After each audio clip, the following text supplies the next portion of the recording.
I was numb, I was in shock. That's my husband. I knew something not right about this guy.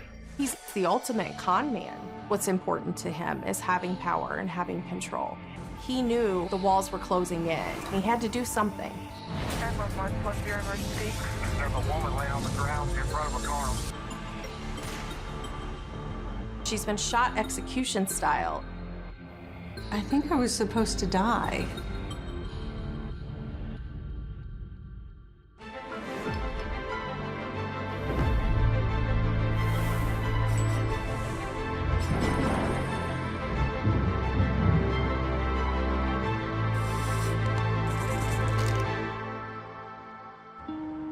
In the summer of 1994, 22-year-old Melanie Shepard is leading a hectic life, leaving her little time for romance.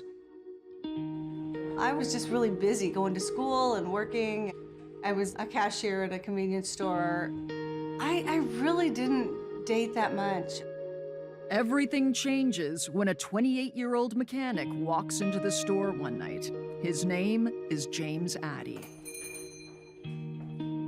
There was a long line of people, and he was trying to check out, and he kind of yelled up to the front of the line, "Will you hurry up?" And I just kind of gave it right back to him. I said, "I'm doing the best I can."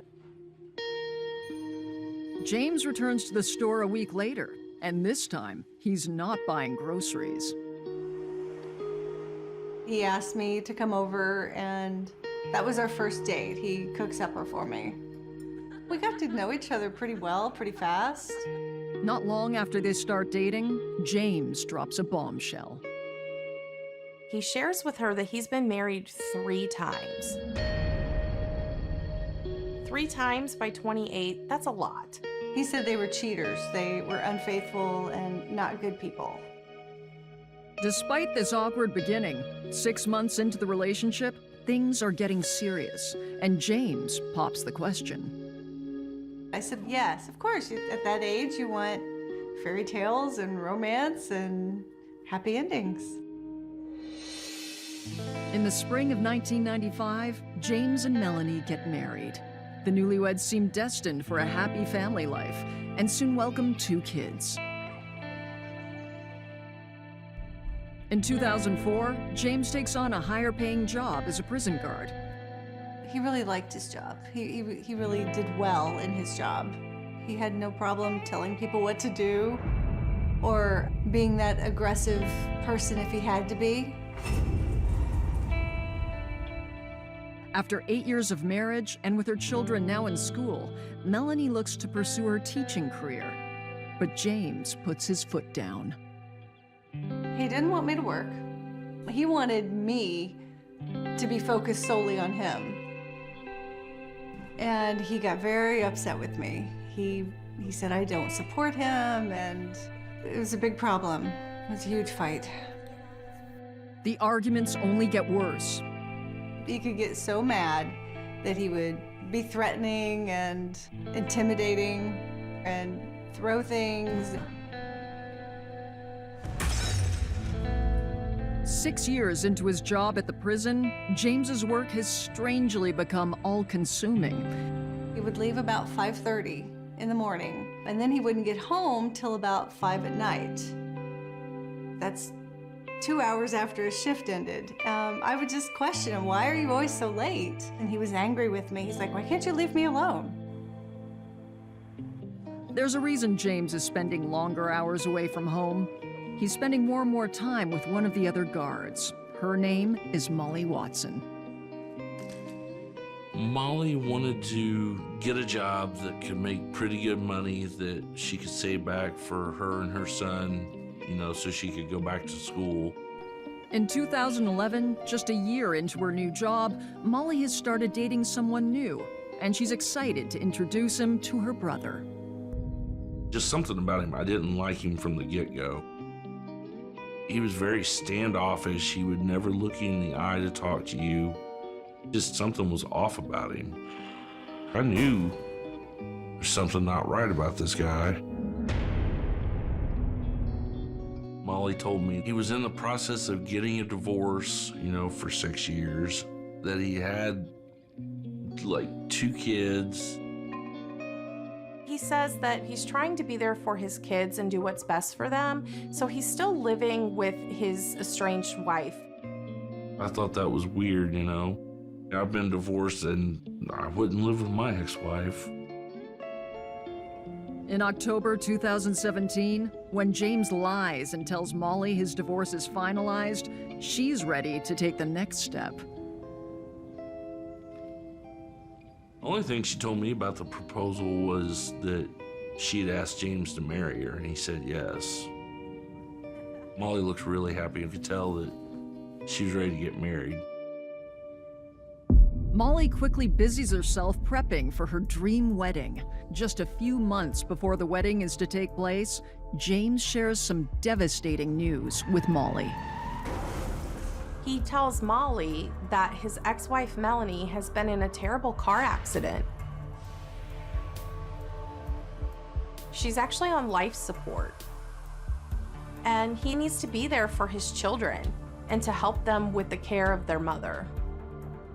Melanie, in fact, is alive and well, for now. It was late at night, midnight, 1 o'clock. I woke up and I smelled gas. It was very, very strong in the bedroom. Jim wasn't anywhere in the house. And I thought, this could be serious. This particular night, he was outside on the deck, smoking a cigarette. So I told him, I said, really strong gas smell, I don't know what it is. He said, okay, well, you stay out here. And he went back in the bedroom and opened the windows and just said, I don't know, it's probably some farm equipment outside. It was so strange. While Melanie worries about James and his odd behavior, Molly Watson is blissfully anticipating her fairy tale wedding. Hi everyone, it's Molly, and here is the dress on me, and I have to say I was actually really impressed. Just a week before the wedding, James drops another bombshell about his supposed ex-wife. From what Molly told me directly, Melanie's life support, they were going to go ahead and pull the plug because they decided that she was too brain damaged and that they were going to have to just let her go. James is lying, and Melanie is still very much alive. 2 days before the wedding, James still hasn't told Molly the truth. The night of April 27th, Molly abruptly leaves her parents' home without much of an explanation. She was actually making something to eat when suddenly she got a phone call. And after that phone call, Molly leaves really quickly. At his home, James tells his wife Melanie he's stepping out. He was out in the garage, and then he came in and said he was going to go to a friend's house. This was about 7 o'clock, and then I went to bed about 7:30. Later that night, a driver on a deserted road notices something unusual. The Monroe County Sheriff's Office got a call around 10:30 at night that a passerby named Glenn McSparron had found a woman in a very remote area of Monroe County on a low water crossing. She did not appear alive to him. Investigators rush to the scene. Police quickly identify the cause of death as a gunshot wound to the head. And they identify her by finding a marriage license on her passenger seat that identifies her as Molly Watson, who's engaged to be married to James Addie. About 2:30 in the morning, I got up and I looked out the window, and there were 4 vehicles with flashing lights. I went to the door, and Jim was there first. He opened the door for these 4 cops. Finally, somebody asked me, he said, "Who are you?" And I pointed to Jim and said, "Well, I'm his wife." And then the mood kind of changed a little bit. Detectives escort James into the dining room for an interview. while another investigator asks Melanie curious questions. Where were you tonight? What did you do tonight? Do you know Molly Watson? They told me who Molly was and that they were gonna get married. I asked him, do you have the right person? Are you sure you have the right person? Because that's my husband. Out of Melanie's earshot, James comes clean to the officers about his relationship with Molly. He tells them, though, that he had absolutely nothing to do with Molly's death.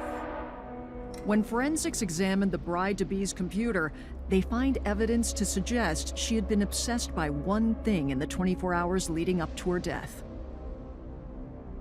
Molly Watson had been searching for evidence of Melanie Addie's death. Of course, Melanie Addie was very much alive, and she was unable to find any evidence that she had passed away. Police go through Molly's phone records and are able to piece together her last known movements. The last phone call she ever made was 22 minutes long. 22 minutes, which is the exact amount of time it took Molly Watson to drive from her home to her death. The entire time she was on the phone with James Addie. Police looked at the victimology of Molly Watson. Who did she know? Who in her life might want her dead? And they determined that only one person, James Addie, had the motive, means, and opportunity to take Molly's life. James Addie is arrested and taken into custody. A heartbroken Melanie confronts her husband. I went to the jail a few days after he was arrested and asked him, what the hell? What are you doing? This is our life. He said that he was sorry and he didn't know we had such a perfect life. Too late now. This was it. We were done. James's case goes before the court in the spring of 2021. James had told police that on the night of the murder, he'd gone out but was home by 8:30 p.m. His daughter, though, contradicts that story when faced with the daunting task of testifying against her own father. I was still up doing homework at around 10 p.m. and that's around the time that Dad came home. Emma described him as being nervous. James gets in the shower right away. And Emma also notices that her dad does laundry, something that would normally be her mom's job. And did you smell anything?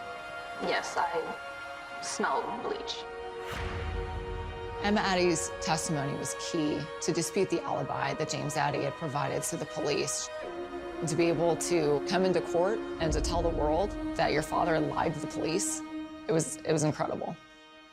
On April 28th, 2021, what would have been Molly and James' third anniversary had they been married, James Addie is found guilty of Molly's murder. I hereby sentence you to life imprisonment without the possibility of parole. James Addie is convicted, but it's still hard to comprehend his sickening actions. Addie have walked away, just never talked to her again, we'd be fine with that. You know, she'd be upset. She'd still be here. He chose to take her life. He's an evil person. As for Melanie, she has found a semblance of peace in her life. I'm divorced and on my own, but I'm much happier on my own than I was married. I have a good life. I'm happy.